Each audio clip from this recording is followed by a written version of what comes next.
This is Mayegun live. And thank you very much for joining me. Please, after reading the caption of the broadcast, kindly read the description as well. Then like it, share it to invite your friends and your not so friendly friends.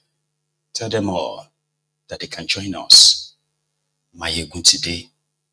And thanks very much once again if you have done that already. So tonight, we are shifting away a little bit from the death and the burial, as well as the dramas that followed the death of Bokohari. While they were all busy in Daura yesterday to bury Bokohari, the people of Riyom Riyom, that's a local government area, right? They were mourning the latest attacks of this Fulani terrorists, where on the first count, 27 people, mainly farmers, women and children, were slaughtered. Homes, houses were razed and burnt down.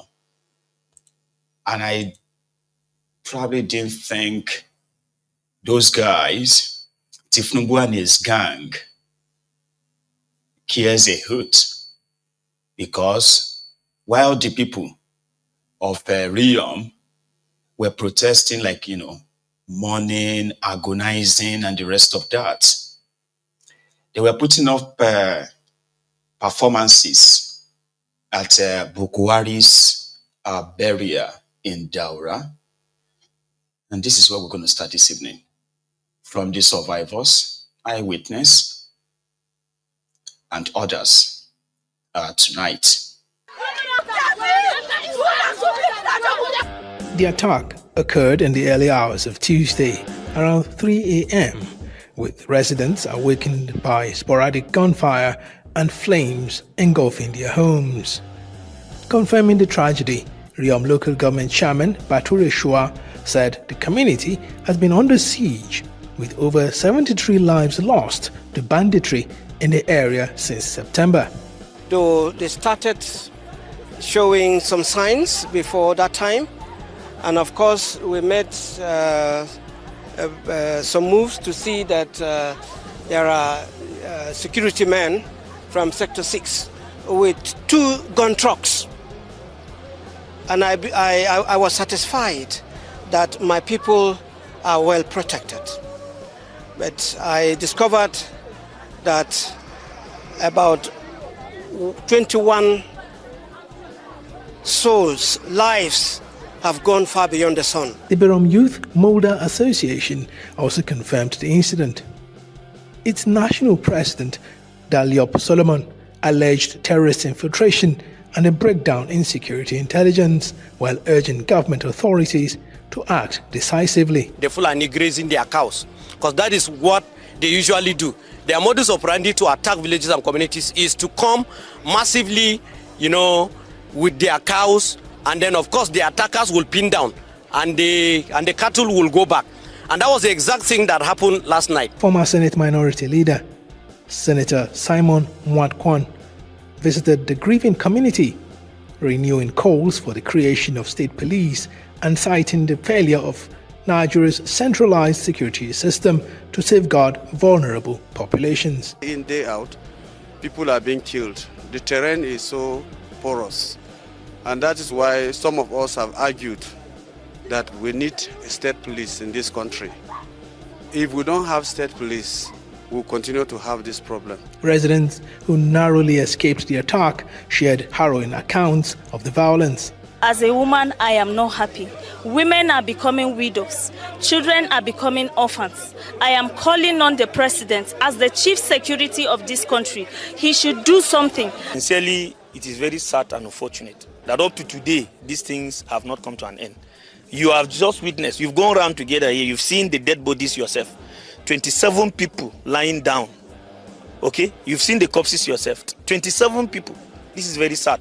The general officer commanding 3 Division, Major General Folusho Onyilola, also visited the scene, promising an increased security deployment to forestall further attacks.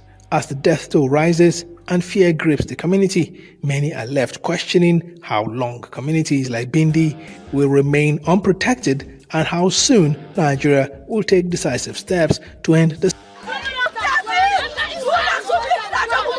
the attack occurred in the early hours of Tuesday. So it's called Breeding Jebu in Tahose communities in Riyom local government area. So you heard the eyewitnesses and the survivors.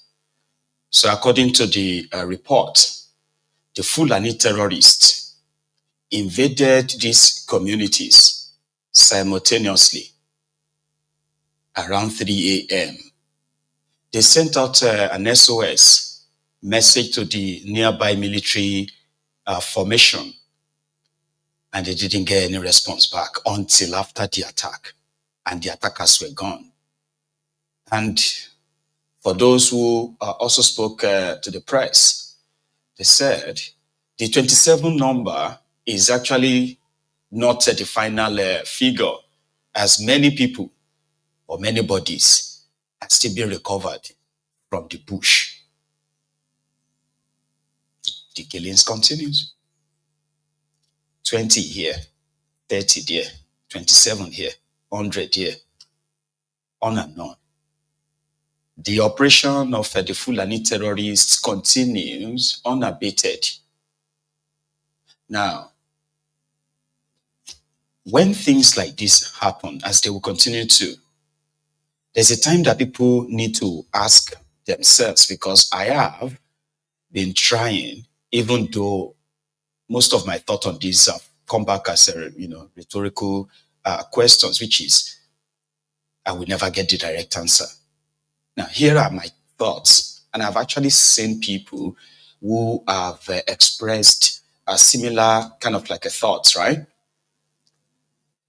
In 2015, when APC, Egbekegbe, conspired to take over power in Nigeria, they went all over West Africa to promise the Fulani terrorists, right, that the moment APC, Egbekegbe, captured power in Nigeria, they will do this, they will do that for them.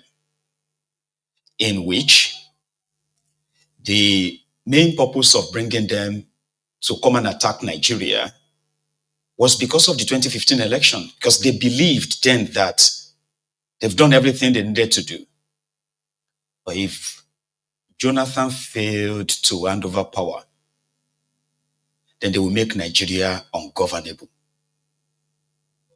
This is not conspiracy theory. These and many others are publicly available information, reliable.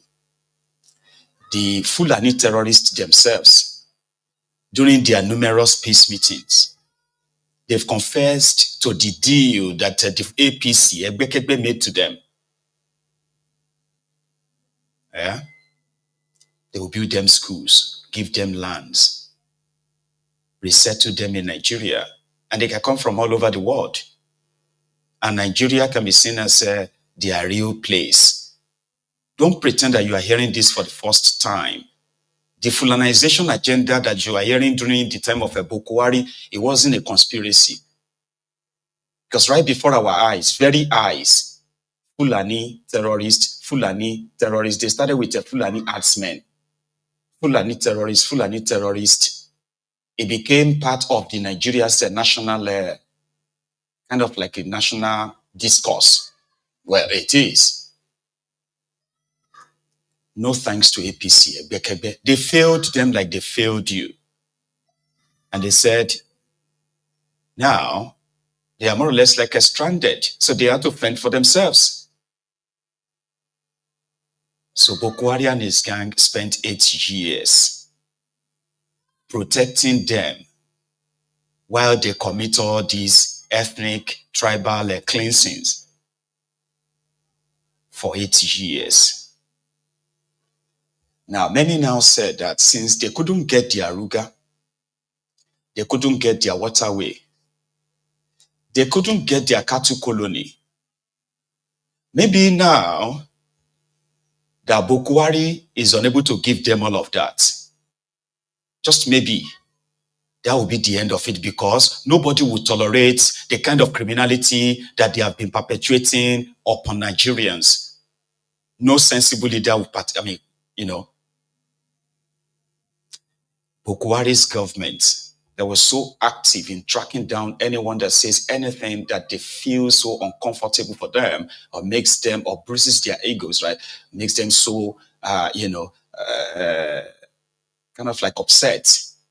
They will use this instrument of the state to track those people down, but they couldn't use the same instrument of the state to track down the terrorists that are killing Nigerians, destroying Nigerian farmlands, killing the farmers, destroying communities, destroying villages, rendering Nigerians as refugees in their own country. So everybody felt like, oh, wait, once Bokohari is gone, nobody will tolerate that. In fact, there were people who believed that no matter who became your president, that will be the end of the campaign of terror of the Fulani terrorists in Nigeria. But right now, everyone is now asking, what the hell is going on? Tifnumbu is a Yoruba man. Yorubas have had their own fair share in this terrorism. Fulanis from the Futajalon, Futasoro, and Futasadness, or whatever, invaded Yoruba land, kidnapped Yorubas and collected ransoms, killed Yorubas on Yoruba soil.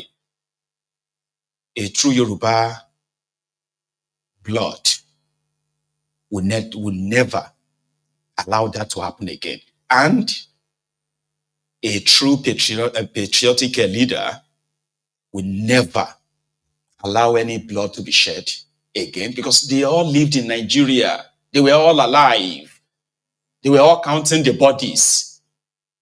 So there is nothing surprising, nothing new, other than the audacity and the atrocities, right, continues under a different president of the country, a Yoruba man. So can we now say what we said about Bokohari? That Bokohari, a Fulani man, was protecting the Fulani terrorists to commit all these atrocities, and for the past 10 years, there is not a single Fulani terrorist on trial in any court in Nigeria for any of these crimes. So if Bokohari protected them, used the instrument of the states to crush any dissent, while the Fulani terrorists, that Bokohari himself said these were terrorists and they are criminals. But what happened? That the entire system continued to play defense in the face of terrorism. Defense in the sense that the powerful Nigerian army, Nigerian military, they are now waiting for the terrorists to attack them before they push back. So it has now become something that they are playing, kind of like playing game with the lives of the people, watching these different kind of terrorists wreak this havoc. So can we say a Yoruba president is now protecting the Fulanis? Because for the first time, as much as Bokohari tried all his effort, right? Bokohari said his only solution to this bloodshed, to these killings, would be for the southern people, the indigenous people of Nigeria, to part with their lands, and there will be peace. That didn't work. So we now have somebody who is not a Fulani, and his actions pretty much continues to protect the interest of the Fulanis. Don't get me wrong, oh. It is actually not the interest of the Fulanis in general. The Fulani terrorists and their sponsor, who possibly are holding very strong, sort of like a power base in that contraption right now. It is a Yoruba man that is now pushing the Fulani agenda, a Fulani agenda of ceding land to Fulani terrorists. So these state governors in the Arewa north of Nigeria, who most of them are Fulanis as well, right? Majority of them have positioned themselves to now be the representatives of these murderers. When when Tifnumbu released 80 billion naira to the state of Gombe for them to begin the process of building a ranch. So ranch for who? You mean ranch for Bello Turuji, Ado Ailero, guys who are carrying AK-47, RPG, and different kinds of weapons. Guys who have slaughtered Nigerian soldiers as much as they have slaughtered civilians. Are they the ones who are going to become ranch owners? So that people like this in Riyom will no longer have to die. As long as they can follow, the money is there, right? As long as they can make available land. To build ranch for who? Tifnubu went to Benue, Makodi, after over 200 people were slaughtered by this same Fulani terrorist. And what did he tell the people? Despite people telling him the true situation, Fulani terrorist, Fulani terrorist. Tifnubu mounted the podium and told the audience, the victims of this attack, that they ferried down to the state capital from the real scene of the crime. Remember? Tifnubu told them, the audience, he told them, he said, there is enough land to share. Indirectly telling them that, listen, you must learn to accommodate your killers. Okay? And you have enough land that you are not even using everything. Let's give some, and there will be peace. That is the president of Nigeria. Remove the mask. You may even think that is a Bokohari. Because that's exactly the same thing Bokohari was asking from the people of Benue. If you remember, that puts himself and Autumn on a collision course, remember? So, the question is, whose interest? Because, again, before I even ask this question, okay, in Nigeria today, that you have over 500 tribes and ethnic, speaking over 500 languages or and dialects, what have you. The Fulanis, like other people, where they actually have sizable number, where they have state governors, where they control levels of political space, right? Fulanis in Nigeria will tell you that they are from this state. They are from Sokoto, they are from Kano, Abi they are from Zamfara, Abi they are from Borno. You know, they will tell you that I am from Borno. So why do you need to build a ranch for a Fulani terrorist from that turned himself to a terrorist too? For God knows why, because people are still asking why exactly, what do they actually want? But what they have told us is that they want land, not from where they come from. Do you get that now? Like, you have Fulanis, right? Fulanis from Sokoto, Kano, Kaduna, Fulanis from, all these areas in northern part of Nigeria. They will tell you they are from this place, they are from that place. Fine. I'm not talking about the Fulanis in the middle belt now. So many of them will tell you that they are fourth, fifth generation. Therefore, they are now middle belters. That's a different conversation. I'm talking about areas where there is no kind of question about whether, they produce governors.